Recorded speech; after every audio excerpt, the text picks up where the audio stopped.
quoi, tu l'as payé toi? C'est pas encore payé, non?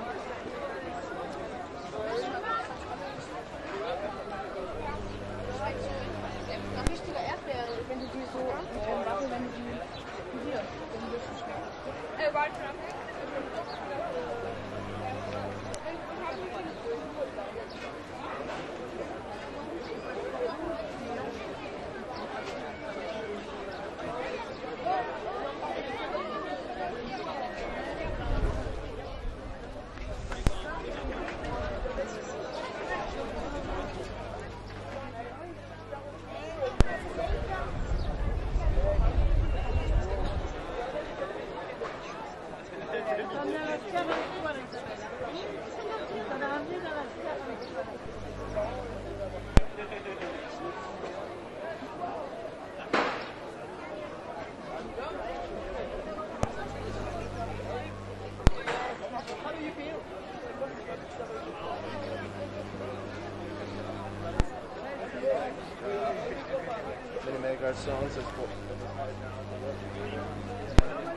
Allez, pour l'information, on va demander à la cadette d'Ossard 89 Nissan Blancheneau de venir à la motofinish.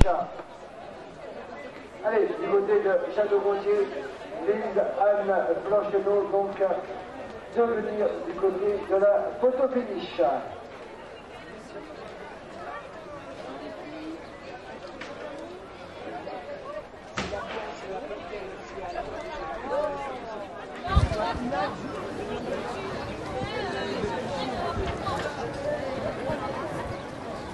Le direct reprend toute sa place et tout son endroit ici. Nous sommes en direct du circuit de Valence, non pas de Valence d'Agen, de Gujan-Mestras, puisque Valence d'Agen c'était hier.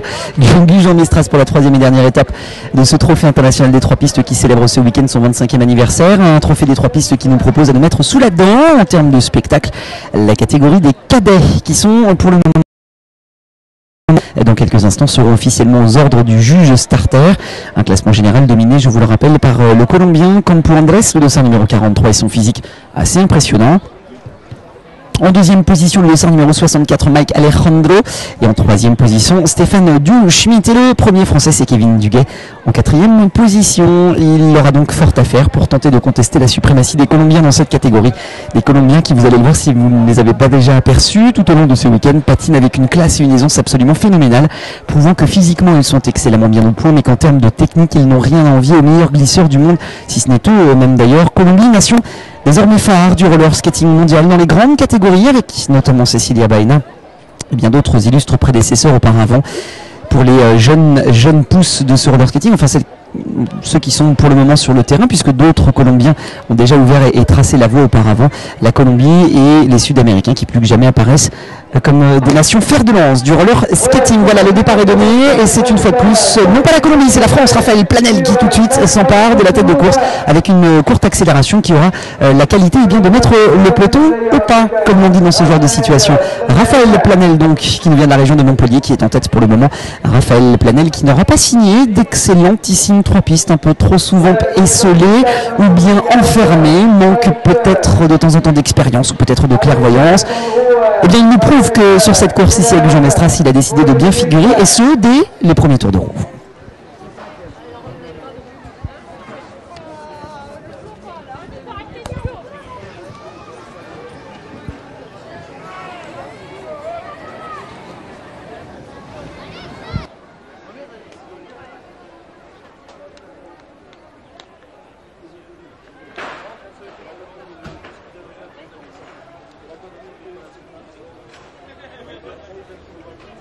Voilà de faire 63 en tête, Raphaël Planel, toujours.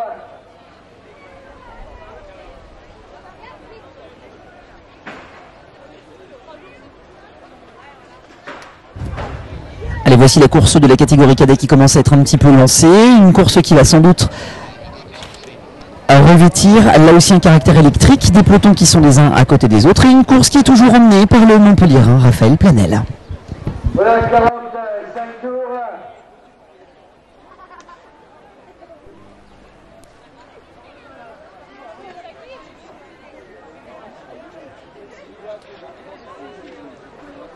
La La deuxième place, qui est donc à Clément-Chaduc. Allez, pendant que la course des cadets va bon train, vous voyez apparaître à l'écran une photo finish qui nous a été remise. C'est la photo finish de l'arrivée de la catégorie des minimes garçons.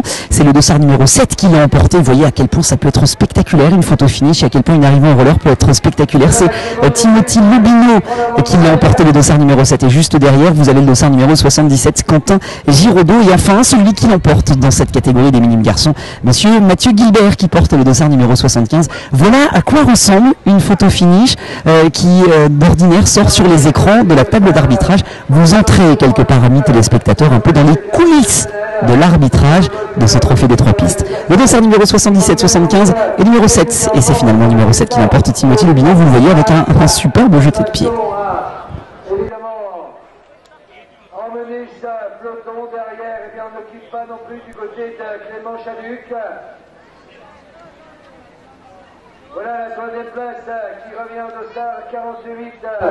Photo finish de la catégorie des minimes garçons. Revenons au direct avec le peloton des cadets. On espère avoir l'occasion de vous présenter d'autres photos finish comme ça d'ici aux prochaines finales de cette fin d'après-midi, lorsqu'en tout cas les circonstances de course nous le permettent, pour agrémenter et enrichir un petit peu visuellement et vous permettre ainsi d'avoir un regard, dirons-nous, en forme de kaléidoscope sur l'intégralité du roller. En tous les cas, vous offrir plusieurs points de vue sur une seule et même discipline, ô combien spectaculaire, mais je suis absolument pas objectif sur ces questions-là, puisque moi-même pratiquant de cette discipline depuis très longtemps, je suis forcément un amoureux et un passionné du roller skating de vitesse, pour avoir pratiqué longtemps cette discipline, notamment en portant fièrement, je dois le dire, les couleurs de la combinaison de mon club, le Levallois Sporting Club. Allez, retour au direct, et c'est une combinaison de Valence d'Agen qui est en tête. C'est le dossard numéro 67 à l'instant, un dossard numéro 67 porté par, dans la catégorie cadet,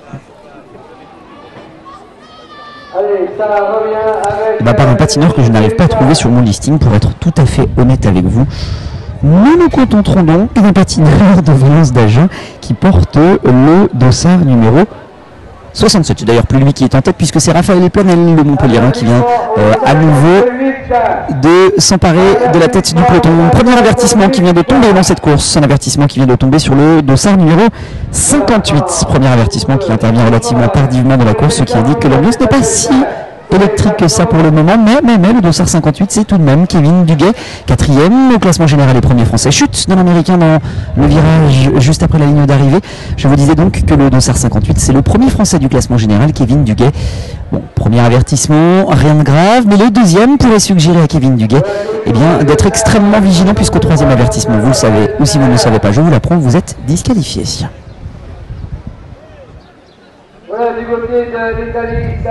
Voilà en deuxième position le dossard numéro 61, dont on n'a pas beaucoup parlé depuis le début de cette course, mais il s'agit de le présenter puisqu'il avait réalisé un début de 3 pistes assez tonitruant, même s'il a dû ralentir un petit peu et lever le pied sur Agen hier. La piste sans doute ne lui convenait pas. Il s'agit de l'Italien Stefano Mareschi qui nous vient de l'AS Derby Roller Team, un Italien qui, comme souvent, fait preuve d'une technique infaillible et quasi indiscutable, d'un sens aigu de la tactique de course, c'est qui lui aura permis à Pibrac de signer de très belles performances. Il a levé le pied un petit peu sur Valence d'Agen, mais il est toujours au classement général 5e et une victoire ici sur la piste de Gujan-Mestras pour cette dernière finale pourrait bien lui ouvrir la porte d'un podium à surveiller. Donc l'Italien Mareschi Stefano qui porte le dossard numéro 61. 43 avertissements, 43 donc avertissements.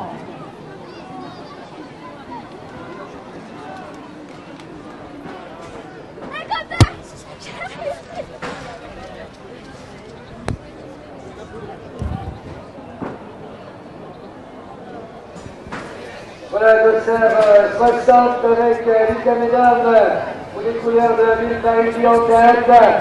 Il est vêtu de rouge et porte le dossard numéro 60. Il nous vient de Villeparisis, c'est de la région parisienne. L'occasion pour saluer l'ensemble du club de Villeparisis dans la région parisienne. Voici monsieur Mesdom Lucas. Et les avertissements qui continuent de pleuvoir dans cette catégorie avec un nouvel avertissement distribué au dossard numéro 44. C'est le 3e avertissement déjà distribué dans cette catégorie des cadets qui Eh bien, c'en est la preuve avec l'annonce des différents avertissements. Voilà, nouvelle passe d'armes à l'entrée du virage entre le Mexicain et Raphaël Planel, me semble-t-il, à l'entrée de ce virage qui précède la ligne d'arrivée. Eh bien voilà, nouvelle passe d'armes, nouvel échange d'avertissements, ce qui indique que l'électricité commence à se faire sentir dans ce peloton des cadets qui, tout comme les mini-garçons, a la réputation d'être un peloton plutôt bagarreur, avec, tout comme pour les jeunes catégories, la volonté de bien figurer aux 3 pistes pour essayer de se glisser sur le podium et pourquoi pas l'emporter, mais aussi s'assurer une qualification pour les championnats d'Europe qui auront lieu à la fin de cette année, en tout cas au début de l'été. Double objectif donc pour ces jeunes catégories, impressionner les sélecteurs des sélectionneurs des équipes nationales et puis aussi excellemment bien figurer dans ce trophée international des 3 pistes. Et apparemment, l'avertissement distribué à notre camarade colombien, le dossard numéro 44 Estrada Edwin, ne semble pas être à son goût, puisque ce dernier à l'intérieur vient de lever les bras au ciel en demandant explication pour connaître la raison exacte de cet avertissement. Sans doute l'utilisation un peu trop abusive de ses bras ou de ses coudes.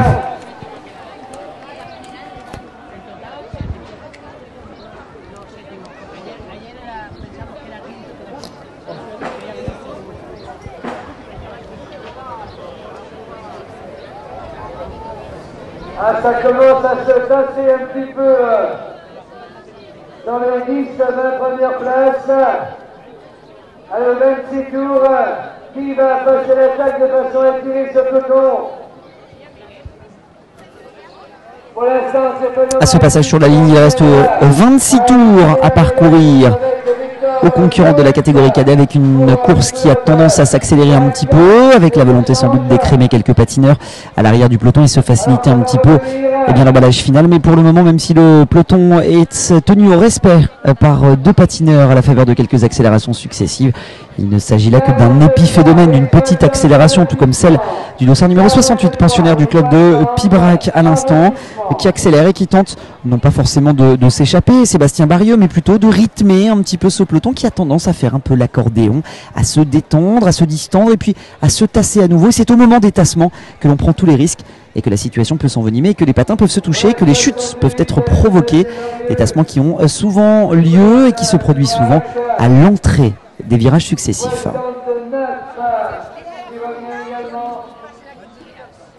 Victor Tourup pour Pibrac.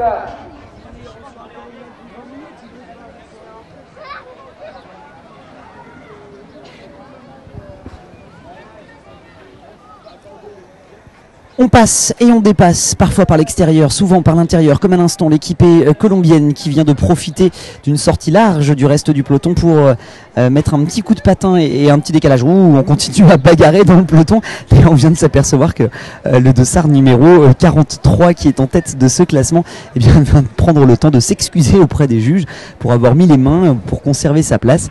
Voilà sans doute une initiative qui sera appréciée par monsieur Huguin, le juge arbitre de cette compétition, mais qui possède une sévère expérience en la matière, ne serait-ce que parce que 2 de ses fistons étaient pensionnaires de l'équipe de France et que eux-mêmes étaient de sacrés tacticiens. Et que ça n'est pas au juge arbitre et ça n'est pas à un singe qu'on apprend à faire la grimace. Ça, c'est clair, comme le veut l'expression consacrée. Voilà donc un peloton des cadets qui se distend un petit peu, quelques accélérations successives, pas de quoi évidemment provoquer de grands bouleversements, mais surtout de quoi rythmer quelque peu la course, pendant que le dossard numéro 47 est en train de s'exécuter à l'instant même. Le dossard numéro 47 porté par Nicolas El Mousseux qui nous vient des Pays-Bas. Chute à la sortie du virage à l'arrière du peloton, qui a sans doute emmené un grenade. Un pensionnaire du club de Grenade, oui, je pense, me semble-t-il, le dossard numéro 82 qui ne se relèvera pas.